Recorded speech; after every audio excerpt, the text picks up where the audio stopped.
Gotta probably hit record first. So let this be the fucking trade that inspires the podcast. So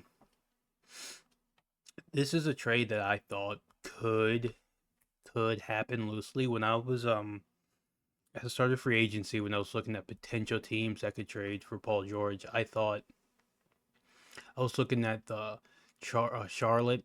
I thought the potential of them just wanting to get off Miles Bridges. I thought he was a guy they didn't want. I was looking at teams like Portland, um, Portland, potentially teams that could use an athletic, do it all wing, a guy who can put the ball on the floor, who can be from day one a high end role player who's going to do his job. He might be overpaid, but again, there's going to be teams who need a wing that can put the ball on the floor, that can shoot enough, that can play elite defense, that's just functional in the playoffs. And while Paul George is an overpaid guy, I thought if the Sixers could just um, masquerade as a competent organization up until the trade deadline, that they would be able to get neutral value for Paul George. And again, those teams were like Charlotte, potentially Portland, Denver if things didn't go right. Um, there's another team that made a move that I thought could do it, but it's not important right now. But uh, edge case team was the Celtics. Why? Because they haven't moved Jalen Brown. He doesn't want to be there.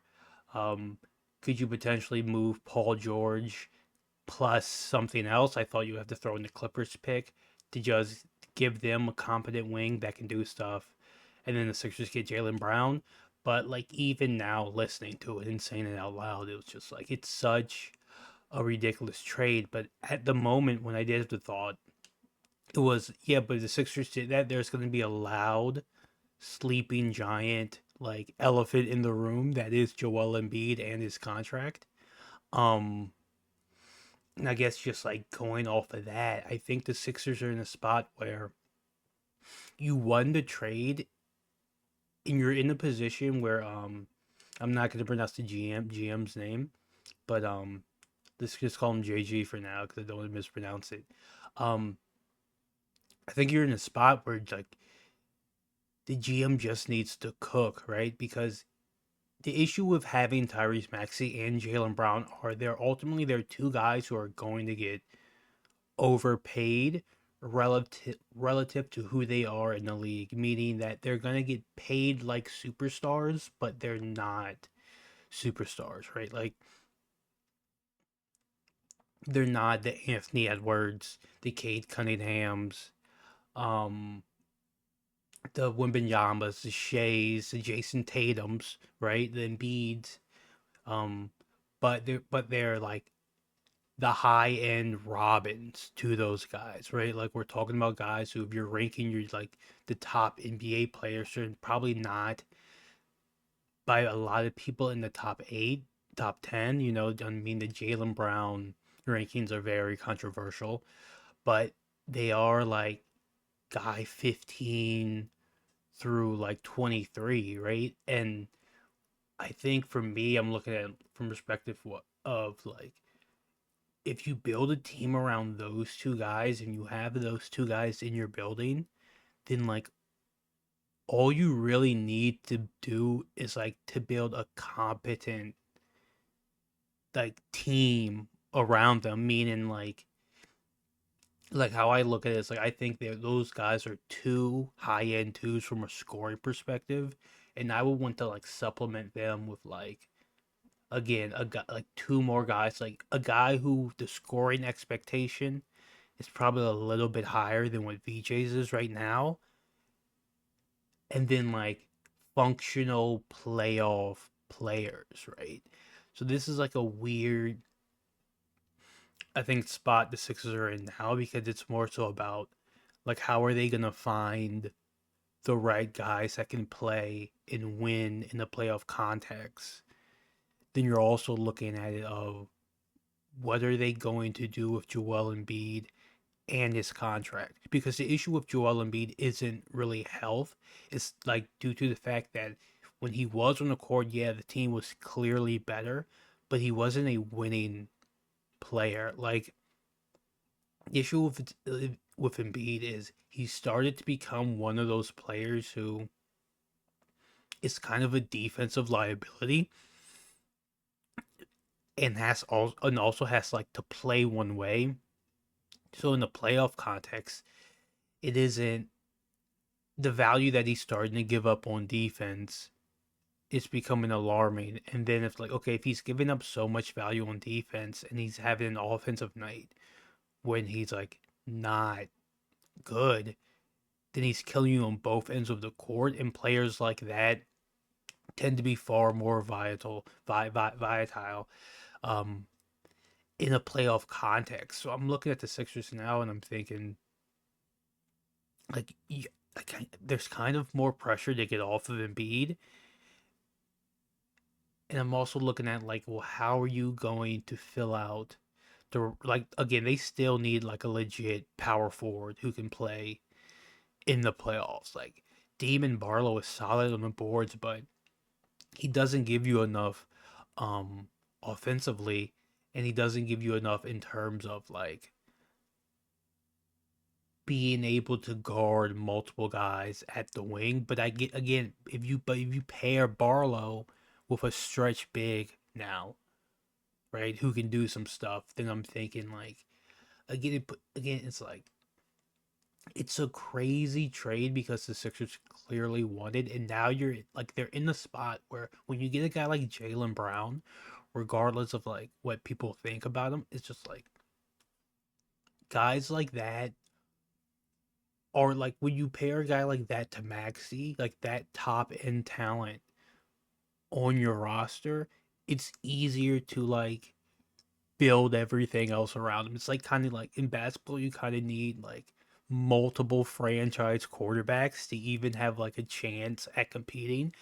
But as soon as you have that franchise quarterback, it's kind of like, okay, this is a guy. Let's make sure like the O line's straight. Let's give him a wide receiver. Let's make sure we have a pass rush when we get to like lead. Like that's where the Sixers are now in their build. And before they were kind of in this like gray area where you kind of had to asset farm and like wait until you could like trade for another guy around the same tier as Maxi, or you're hoping that VJ hits the Anthony Edwards superstar level outcome. So then you have a guy like VJ on the court who's creating that elite level gravity like Embiid did in his prime, and then Maxi's playing off like the VJ superstar, and then you build everything around. Like, but you needed that combination of talent, and like regardless of what people say about Jaylen Brown being overrated, like he is that echelon of player where the formula of Maxi, Jaylen Brown, at the end of the day, it's like if we do everything else right, like the formula of this guy's the franchise QB, if we do everything else right around him, we're a championship team. And again, it's just like you're looking at the Embiid contract now. Um, I think it's unfair to like raise the offensive expectation of VJ because right he's still going into his second year, so I think you're looking at like okay, what's another like wing like post scorer like that we could get to come in, or like who's a again they drafted Phylon, but again there's and they got the wing from Cleveland who's great, Dean Wade, who's great, or is it no? Yes, Dean Wade. Um, again, who's going to be great defensively, shoot the three, but I think like again, but that's another piece where it's just like that's like if the Sixers were like to be able to get like a Nas Reed, right? Like if they were able to get, I think like I think the defense and the lack of shooting for Julius Randle would make him a good fit. But like if they're able to get like again, I like Nas Reed. I don't know what decision. Okay, a lot of these trades and stuff aren't official yet, so like you could make it a 3 team. But who else could they get? Like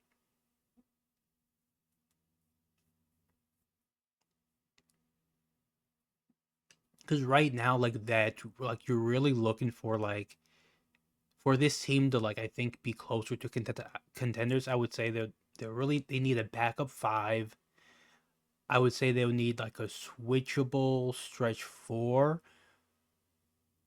Like again, I think the front court is still completely bare. Like that's the issue. I think what you have is your backcourt and even your backup wings is good. I think they need a backup point who's just maybe a better table setter that they can do different sets with.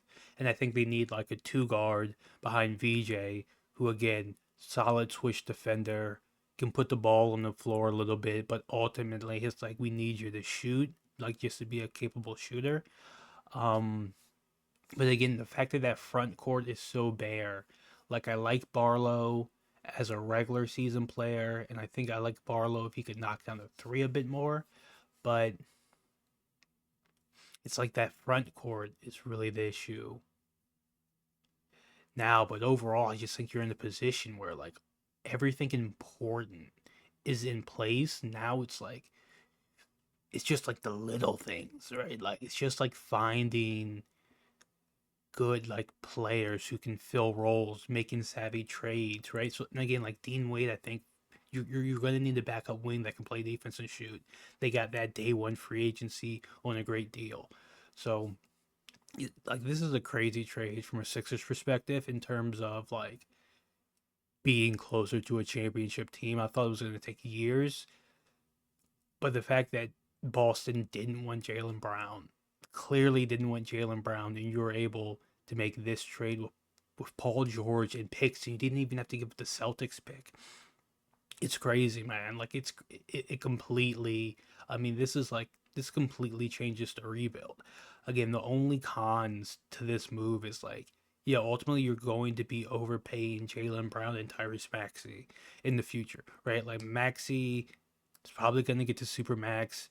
I'm not entirely sure what type of contract extension Jaylen Brown's entitled to now, but it's going to be the max, and it's like you're giving the max to like guys 15 through guys 15 through 20, right? Like you're giving the max to a Chet Holmgren to make a comparison, right?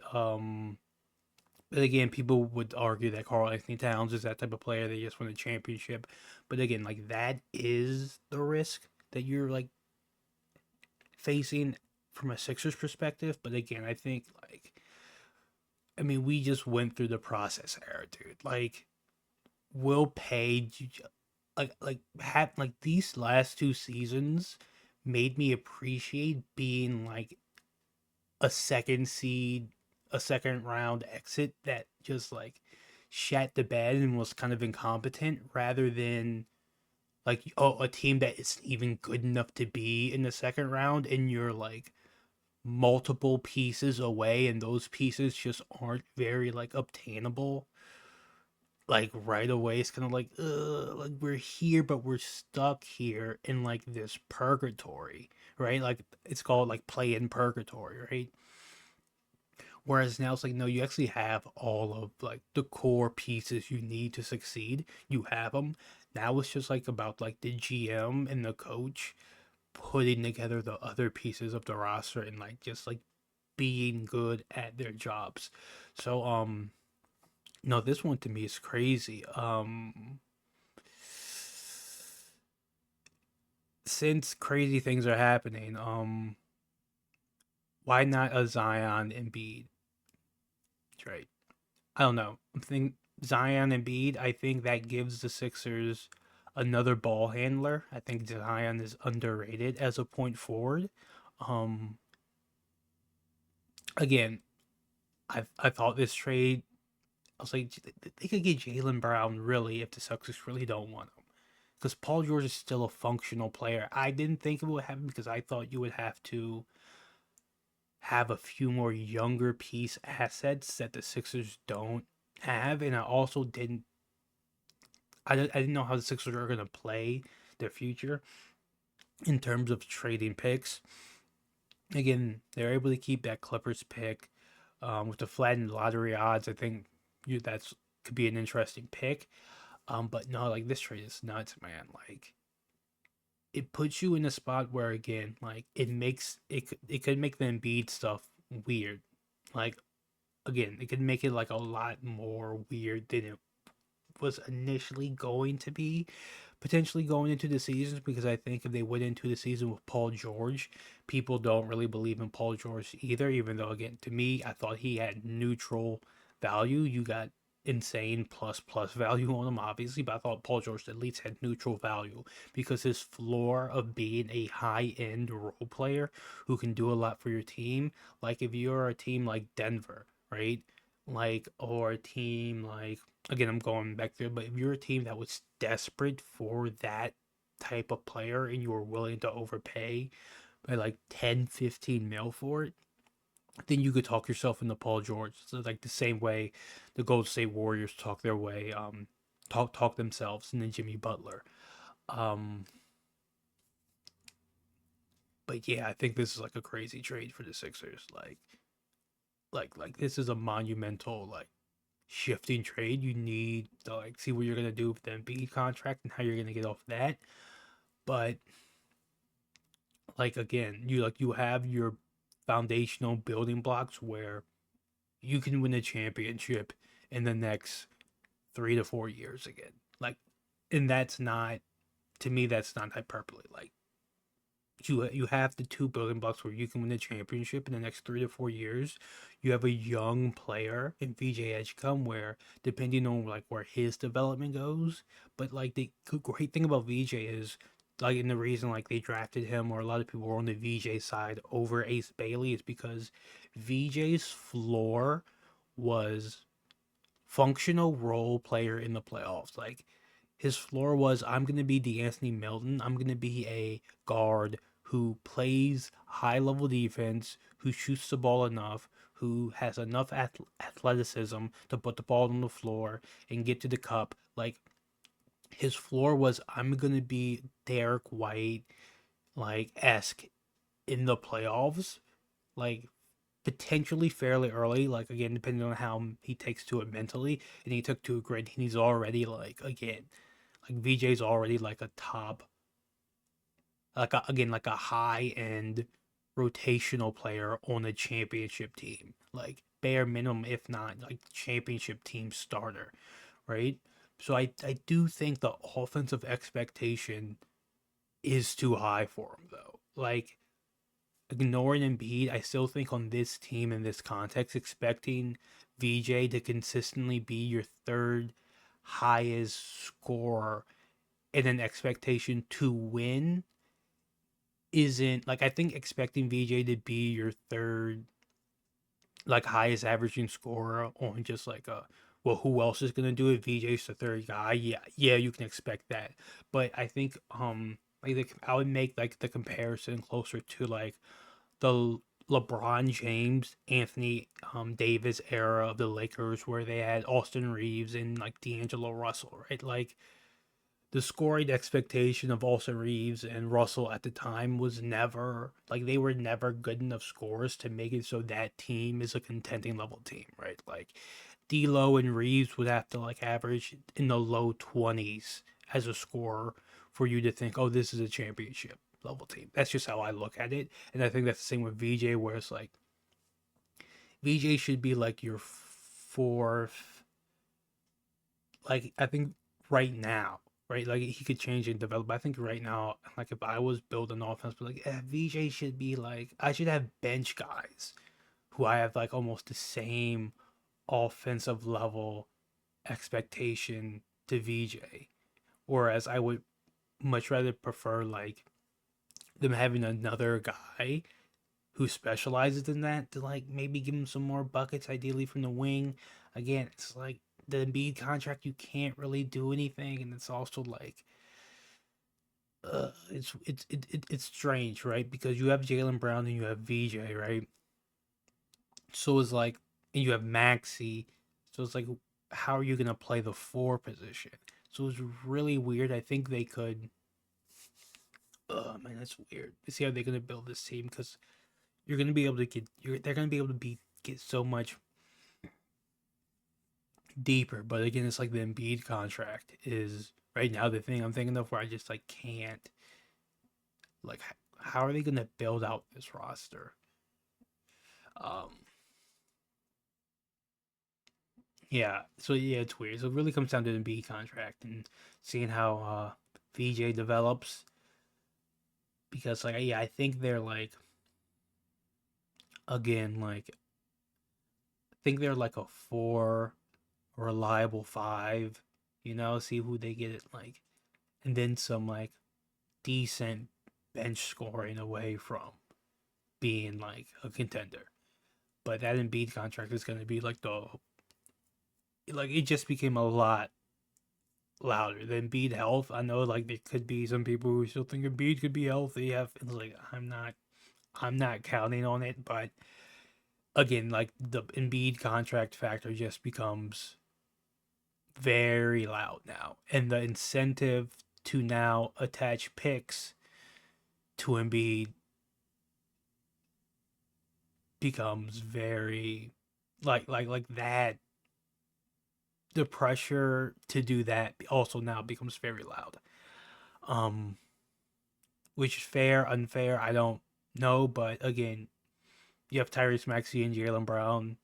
Um, I think the Paul George situation, the Paul George contract shielded Embiid a little bit because people were kind of like, we have to deal with Paul George too. We're not gonna win anything. Now you have Jaylen Brown. You just got a top 20 player, right? You just got a top 20 player. You now have two top 20 players. Like sending young like that Embiid contract is gonna become awkward. Um, but that's it, man. Yeah, man. I was thinking about this trade today. I was like, oh, they could trade for Jaylen Brown. I was just like, no one's gonna believe I fucking it's not recorded. So yeah, let that freaking let that inspire the podcast. So yeah, this is nuts, man. I could yap about this all day, but it's fucking crazy. Like point being, like instant, like foundationally, like you have, like this is like foundationally, you have the pieces to win, which is nuts for me. Which is like nuts to me because it's just being in basketball purgatory this year was like, like again, like Charlotte, right? Like look at Charlotte. Like Charlotte's in the spot right now where they're waiting to trade for a guy or they're waiting to get high in the lottery because they just don't have the top end talent to compete, right? So even though Khan is such a great player, like you need to like depending on what Khan ends up being, it's like you need to pair Khan up with someone who at the bare minimum is just as good, if not better than him. And finding that level guy or waiting to see if Brandon Miller becomes that is like such like you're just like drifting. Like you're drifting, just like, oh, did it happen? Is it gonna happen? Oh no, okay, maybe we should like so for the Sixers to just do it right away and get a guy like Jaylen Brown, like just like time value, I don't think like we were like realizing just like how good a move this is and just sort of like, oh, we went from being in just like drifting purgatory for potentially the next 2 or 3 years, afraid if like Tyrese Maxey demands a trade and being even more fucked, to oh now you're as long as like if the GM can build a good roster, again depending on what goes on with the Embiid contract, like you're literally contenders again for the next 4 or 5 years.